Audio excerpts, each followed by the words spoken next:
Welcome to Stark Raving Social, the podcast for comms pros who want to stay ahead in a world that won't stop changing.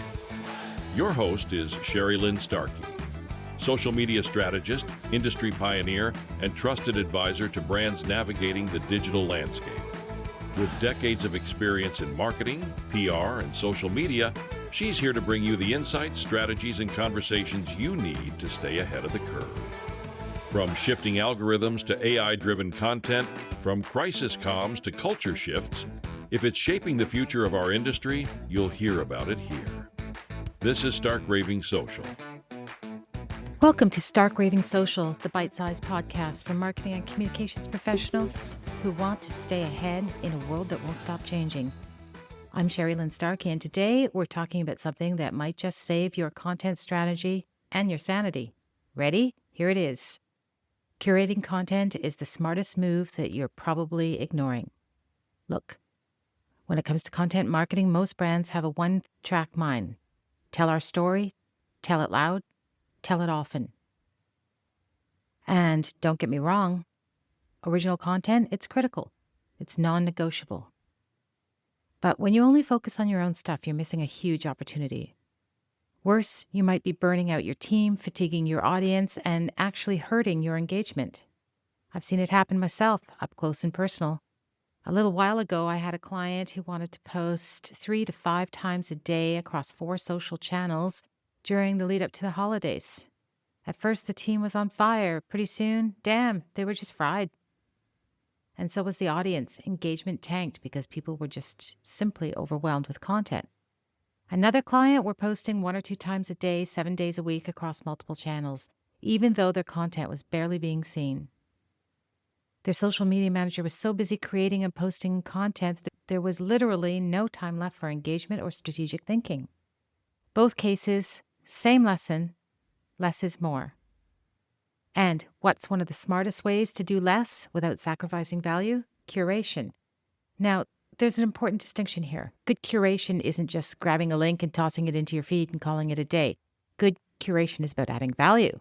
It's about highlighting stories that your audience will love, content that informs, educates, entertains, and presenting it through your brand lens.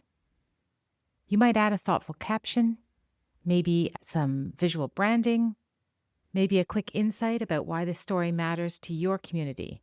You're not just reposting, you're connecting. Lazy curation, that's reposting clickbait or trending stuff that has nothing to do with your audience's needs or interests. And trust me, audience can smell lazy curation a mile away. Smart curation, however, builds trust. It establishes you as an oracle of good information. It strengthens your relationships with your partners, collaborators, and peers. And it keeps your content pipeline flowing without grinding your creative team into dust. Want a proof point? Let's talk about Coca-Cola. They launched their Share a Coke campaign in Australia in 2012, and they started pushing a ton of original branded content. But the magic didn't really happen with that campaign until they started curating. They began sharing the real-life photos, real stories, moments from their customers. And that's when the campaign exploded. Engagement skyrocketed. Because suddenly it wasn't just about Coke telling a story, it was about people living the story. Even LinkedIn recommends a balance between original and curated content. Their research shows that companies who mix in thoughtful, curated posts often outperform those who only talk about themselves. And what's the magic ratio, you ask? Well, it's the good old 80-20 rule, roughly 80% original, 20% curated. But, this is a guideline, not a law. Some weeks it might be 10-90, other times 70-30, but the key is to be consistent. Still worried that sharing other people's content might dilute your brand? Don't be. In reality, it strengthens your leadership positioning. It shows that you're plugged in, that you're generous with your platform, that you're a connector, not just a broadcaster. It builds real relationships. I had a healthcare client that specialized in palliative care, and we started sharing research, articles, and stories from other trusted organizations. Pretty soon, those same organizations were sharing our content too.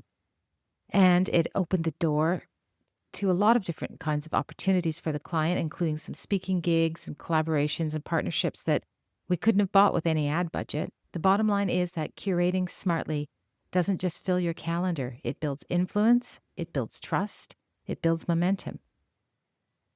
Curating content isn't about doing things less. It's about doing things smarter. It feeds your pipeline, it strengthens your relationships, and it gives your audience a richer, more balanced experience of your brand.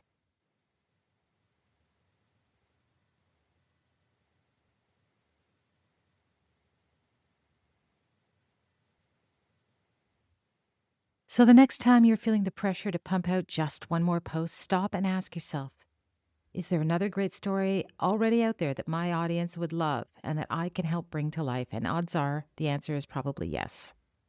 This is Stark Raving Social, and I'm your host, Sherry Lynn Starkey. Thanks for tuning in. If you got value from today's show, make sure to subscribe so you never miss an episode, and please leave a rating or review, which helps others find the show. And if you know a fellow comms pro who could use these insights, share the podcast and help them stay ahead in a world that won't stop changing. Until next time, keep learning, keep adapting, and keep making an impact.